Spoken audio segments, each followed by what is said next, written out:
The slap cracked across the dining room like a whip, silencing every fork mid-bite.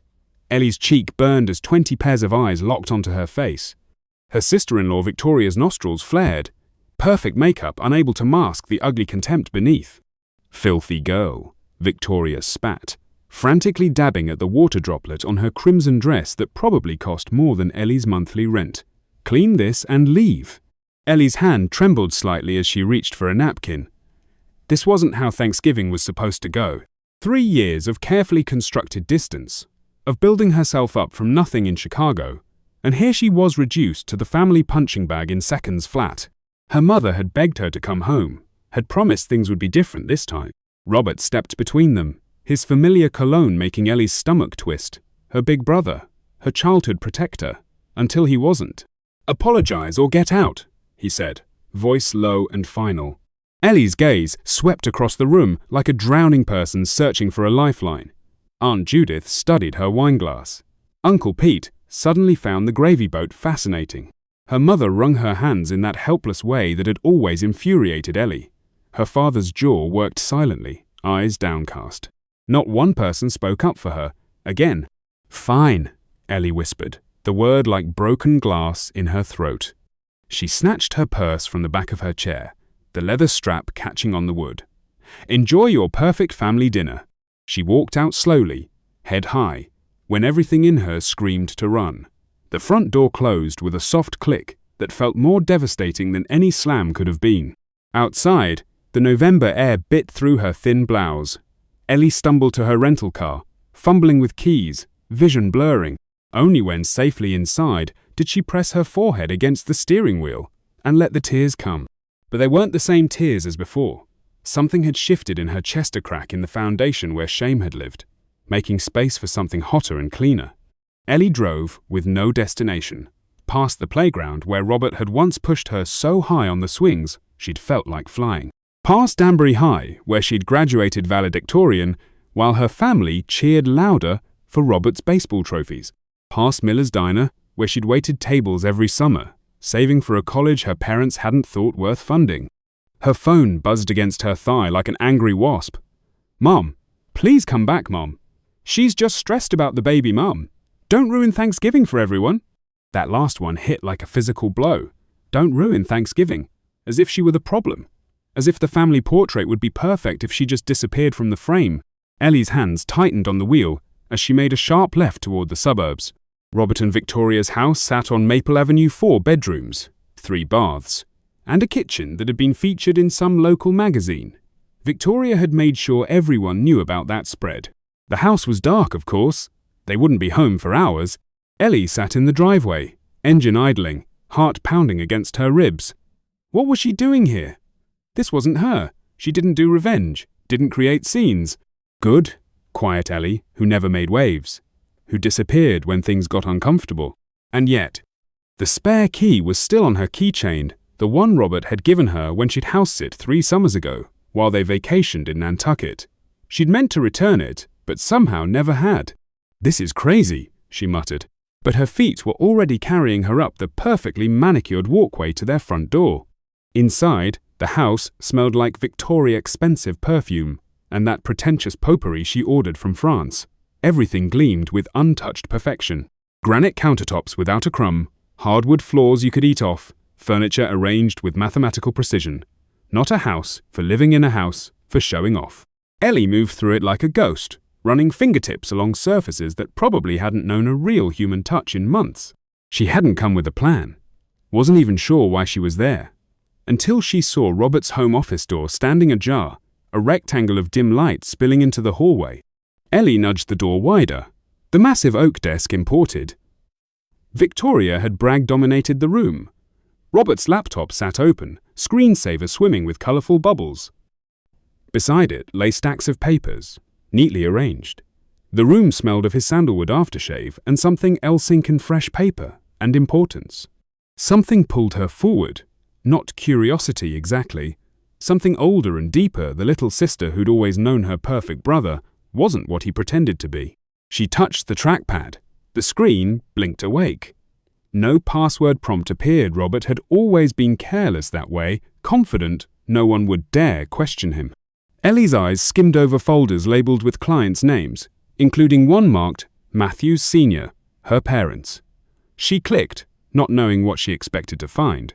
Numbers, transfers, discrepancies that even her untrained eye could spot. "Oh God, Robert," she whispered, "what have you done?" 3 years in bank compliance had taught Ellie enough to recognize fraud when she saw it. Small amounts, siphoned regularly from multiple accounts, client funds moved temporarily to cover other withdrawals.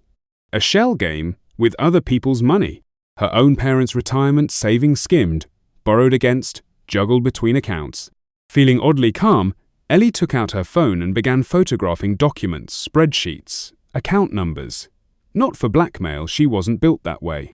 But because she knew her brother, knew how he'd twist and deny and rewrite reality until she doubted her own memory. The front door slammed downstairs, jolting her from concentration. Voices drifted up Robert's baritone, Victoria's sharp soprano, home hours earlier than expected. Ellie quickly closed the documents, returned the laptop to sleep mode. Footsteps on the stairs. She slipped from the office, made it halfway to the guest bathroom, before freezing at Victoria's gasp. "What the hell are you doing in our house?" Victoria demanded, one hand protectively cradling her barely showing pregnancy. Robert appeared behind her, face draining of color when he saw Ellie. "How did you get in here?" Ellie held up the key, dangling it between them like evidence. "You never asked for it back." Victoria rounded on Robert. "You gave her a key? I told you to change the locks after she moved away." The casual cruelty of it, the idea that distance from her required security measures, might once have wounded Ellie. Now it felt almost comical in its pettiness. "I'm calling the police," Robert said, reaching for his phone. The golden boy used to problems disappearing when he pointed at them. "Before you do that," Ellie said, surprised by how steady her voice sounded, "we should probably discuss what I found in your office, about client accounts, about Mom and Dad's retirement fund." Robert's hand froze. His face did something complicated, fear chased by calculation, chased by the beginning of a charm offensive that died when he saw her expression. Victoria looked between them, perfectly sculpted eyebrows drawing together. "What is she talking about, Robert?" "She doesn't know," Ellie realized aloud, watching Victoria's confusion bloom into alarm. "You've kept her in the dark too." "Don't be ridiculous." Robert attempted a laugh that landed like a dead fish. Ellie's always had a flair for drama. "Really?" Ellie pulled out her phone, scrolled to the gallery, and held it toward them. "These numbers tell a pretty dramatic story." Victoria snatched the phone, French manicured nails clicking against the screen as she flipped through image after image. Her ivory complexion flushed blotchy red, then drained to ghostly white. "Tell me this isn't real," she whispered to Robert, her voice barely audible. "Tell me you haven't been stealing." Robert ran his hand through his hair, the same nervous gesture from childhood, when he'd broken their mother's crystal vase playing indoor baseball and blamed Ellie, when he'd dented their father's Buick and convinced everyone the neighbor's kid had done it. "It's complicated, Vic. The market downturn, the house payment, your shopping." The slap echoed exactly like the one Ellie had received hours earlier.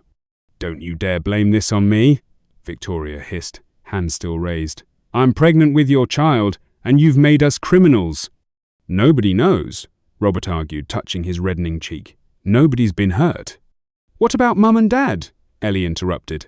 "Or did you think they wouldn't miss their retirement savings?" Robert flinched. Victoria stared at him with dawning horror. "You stole from your own parents?" She took a step back. "Who are you?"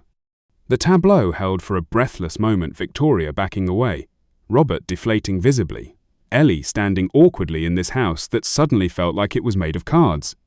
"I should go?" Ellie said finally. She hadn't come for this unmasking, hadn't anticipated being caught in the collapse of her brother's house of lies. "And do what?" Robert asked, desperation edging his voice. "Go to the police. Tell Mum and Dad." "That's not why I came here," Ellie said truthfully. "I didn't know about any of this until 10 minutes ago." "Then why did you break into our house?" Victoria demanded, momentarily reunited with Robert in their suspicion. The question caught Ellie off guard. Why had she come? "I wanted." She started, then stopped, searching for words that didn't sound childish or petty. "I wanted to understand why my own brother would side with someone who humiliated me in front of our entire family. Why none of them could see me as a person deserving basic dignity. Robert had the grace to look ashamed, eyes skittering away from hers like water on hot oil. I've spent my whole life making excuses for how this family treats me, Ellie continued, stronger now. I'm done with that. Victoria sank onto the bottom stair, still clutching Ellie's phone. What are you going to do with these? She asked, gesturing weakly at the screen. It was a fair question. Ellie had evidence of serious financial crimes. She could destroy her brother's career, his marriage, his freedom. Their parents would be devastated, not just emotionally, but financially, if what she suspected about their retirement fund was true. The weight of this accidental power felt strange in her hands. First, Ellie said, surprising herself with her own certainty, you're going to fix it. Every penny goes back where it belongs. Robert nodded quickly, too quickly, like a drowning man grabbing at driftwood. I can do that. I've kept records of everything. No one's actually lost money. Permanently, I've been leveraging projected returns. Spare me the financial double talk, Ellie cut him off. Second, you're transferring Mum and Dad's accounts to someone honest, someone who isn't you. Robert swallowed hard, but nodded again. And third, Victoria asked, her voice small. Ellie looked directly at her brother, really seeing him maybe for the first time in their adult lives. Not the golden child, not the successful son, but a deeply flawed man drowning in his own deceptions. You get help, Robert. Real help. Whatever this is, greed, addiction to status, some emptiness you're trying to fill, you deal with it. For real. Brother and sister stared at each other across Victoria's pristine entryway. For once, Robert didn't try to talk over her, didn't dismiss or deflect. He simply nodded, eyes suspiciously bright. What about us? He asked quietly. Will you tell the family? Ellie considered the question, weighing justice against mercy. Part of her, the part still smarting from decades of slights and today's public humiliation, wanted everyone to see Robert exposed. The golden child revealed as fool's gold. But she thought of her mother's face, her father's pride in his son, the coming baby who deserved better than a father in prison. No, she said finally. That's not my story to tell, but I'm done pretending, Robert. I won't act like the way you treat me, the way this whole family treats me's okay anymore. She turned to Victoria, whose perfect makeup had streaked with tears. And I expect a real apology, not something you're forced into because you got caught being cruel. Victoria looked like she might argue, then deflated. I'm sorry, she said, the words clearly unfamiliar on her tongue. For how I treated you today, it was inexcusable. Ellie nodded once, accepting without warmth. I should go. Wait, Robert called as she reached for the door. How do I know you won't change your mind? About telling people? Ellie turned back slowly. You don't, she said simply. That's what trust is. But unlike some people in this family, I've never been the one to break it. She left them standing in their beautiful foyer, surrounded by evidence of Robert's fraud and their shared toxicity. The night felt impossibly clear as she walked to her car. Stars punched through the darkness overhead, bright and cold and distant. Her phone buzzed with another message from her mother. Where are you? Everyone's worried sick. Ellie didn't respond immediately. Instead, she drove to the Parkview Hotel where she'd booked a room for the weekend, having refused her mother's guilt-laden offers to stay at the family home. The decision had wounded her mother, but Ellie had finally learned about boundaries, their necessity, and their power. In her sterile hotel room, she finally replied, I'm fine. Staying at the Parkview tonight. We'll call tomorrow. She sat on the edge of the bed, too wired to sleep. The evening replayed in disjointed fragments Victoria's sneering face, her mother's silence, Robert's devastating betrayal of everyone who trusted him. Sleep eluded her. At midnight, her phone lit up with Robert's name. Ellie almost declined the call, then swiped to answer, saying nothing. I'm sorry, he said immediately, voice rough-edged and unfamiliar. For today, for a lot of things. Ellie remained silent, giving him nothing. I've already started making transfers, he continued, words tumbling faster. Moving funds back where they belong. It's going to take time to untangle everything, but I'm doing it. Good, she said simply, offering neither absolution nor encouragement. Victoria and we've been talking, for hours, about the money, about us. He sounded exhausted, stripped raw. about how I've treated you all these years." Ellie picked at a loose thread on the bedspread. "And what brilliant insights did you reach?" He didn't rise to the bait. "That I've been a horrible brother. That I've been living a lie in more ways than I can count." A pause. "I called Dr. Winters, left a message asking for an appointment." Surprise flickered through her. Robert had always mocked therapy as weakness masquerading as self-improvement. "That's a start," Ellie said, unwilling to make this easy for him. "There's something else," Robert's voice dropped. "Mum and Dad called while Victoria and I were arguing. They heard enough to know something serious was happening." Ellie closed her eyes, stomach clenching. "What did you tell them?" "Not everything, not about the money, but I told them I'd been awful to you today, that Victoria had been worse, that we were both ashamed." It was perhaps the last thing Ellie had expected Robert admitting fault to their parents, especially about anything involving her. "They want to see you," he added softly. "Mum was crying. Dad actually yelled at me. He's never done that." A lump formed in Ellie's throat. Their father, always so careful to maintain Robert's fragile ego, raising his voice in her defense. "I'll think about it," she managed finally. "I need some space right now." "I understand," Robert replied. "Just don't disappear for 3 years again. Even if you hate me, don't punish them that way." The accusation stung, sparking a clarity Ellie hadn't expected. "I never left because of you, Robert. I left because they let you treat me that way. Because no one ever stood up for me." The silence on the other end suggested her words had landed. "I think they understand that now," he said quietly. "Good night, Ellie." She hung up without responding, then lay awake, watching shadows crawl across the ceiling, mind racing. In the space of 12 hours, family dynamics that had defined her entire life had shattered and reformed into something unrecognizable. Morning brought a tentative knock on her hotel room door. Ellie opened it to find her parents standing awkwardly in the hallway, looking somehow smaller than she remembered. Her mother's mascara was smudged beneath tired eyes. Her father's usually immaculate shirt was wrinkled at the collar. "May we come in?" he asked, the question itself a seismic shift from his usual pronouncements. Ellie hesitated, then stepped back, allowing them into the small room. Her mother moved as if to hug her, then stopped herself, sensing Ellie's reluctance.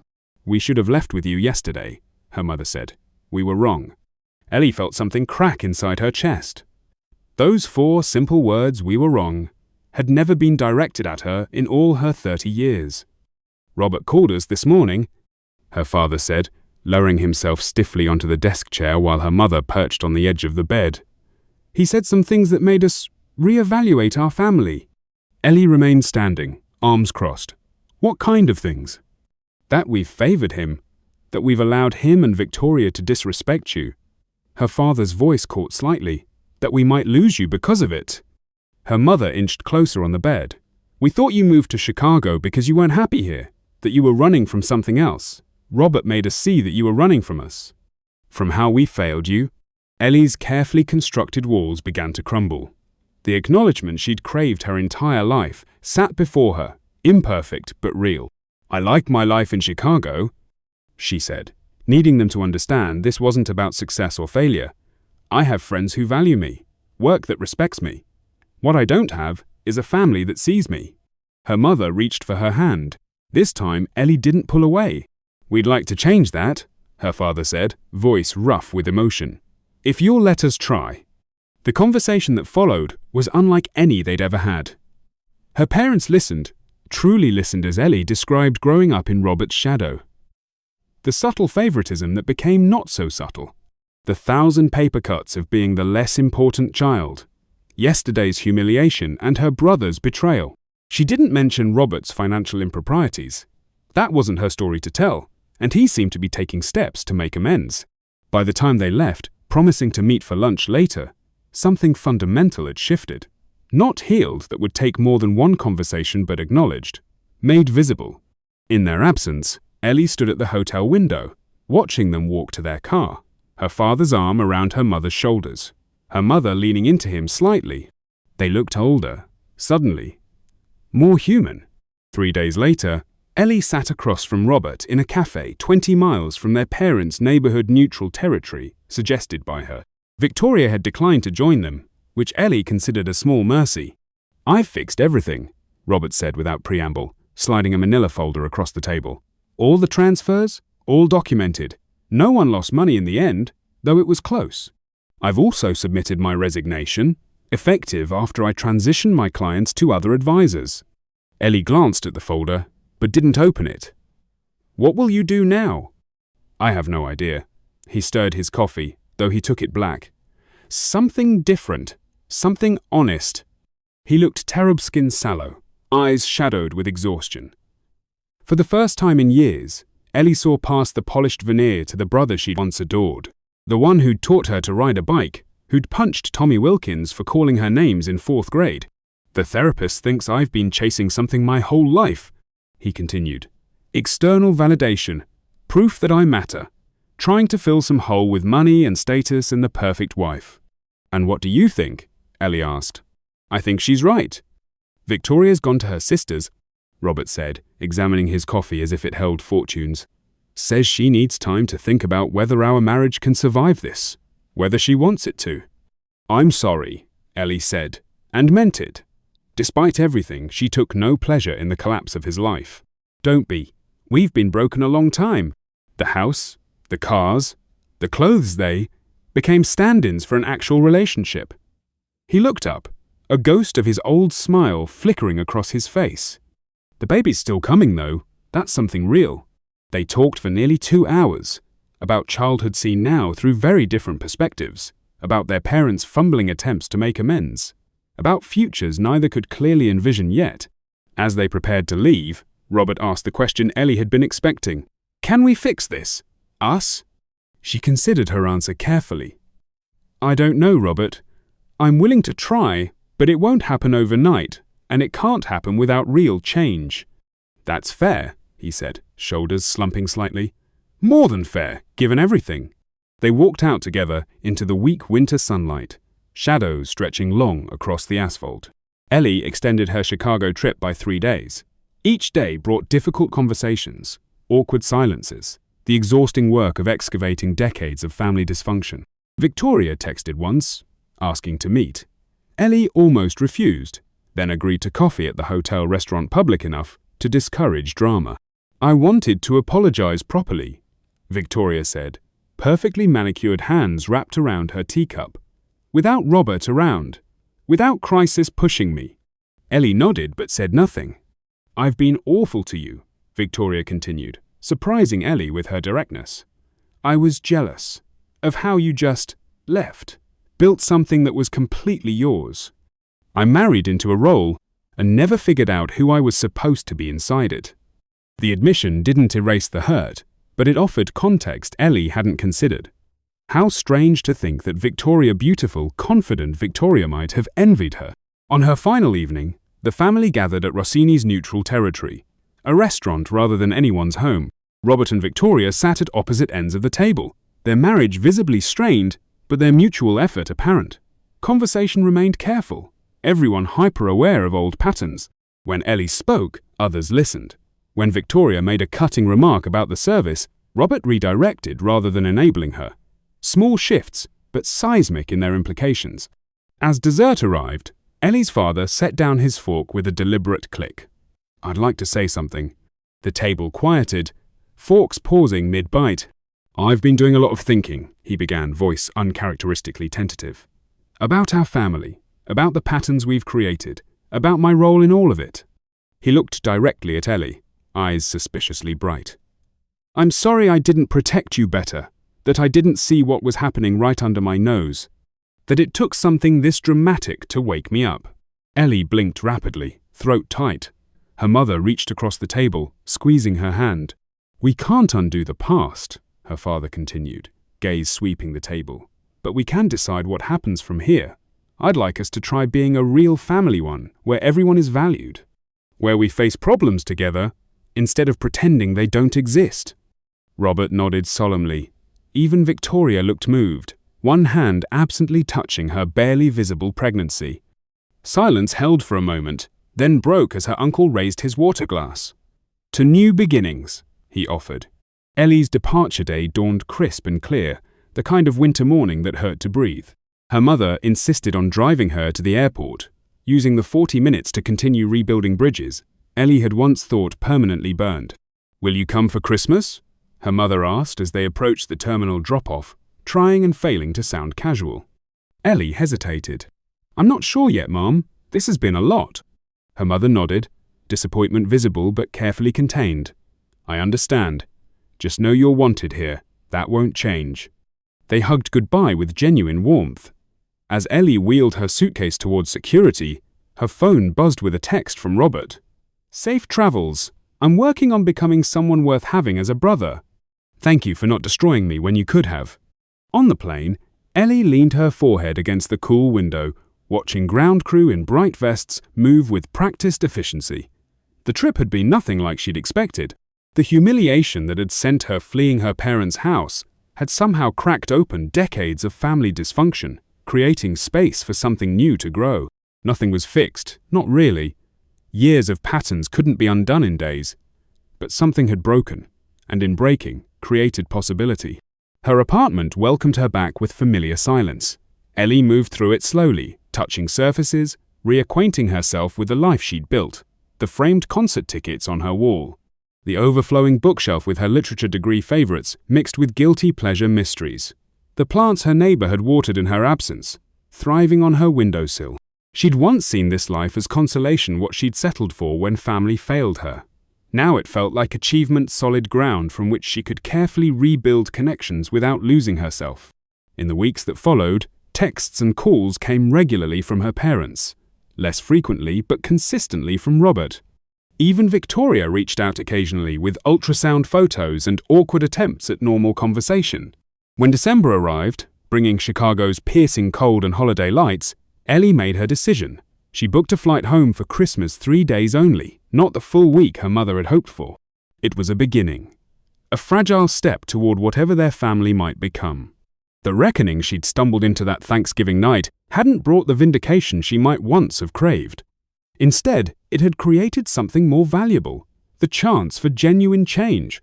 As she confirmed her flight details, Ellie felt neither triumph nor dread, but something quieter and more enduring hope, cautious but real, like the first green shoot after winter.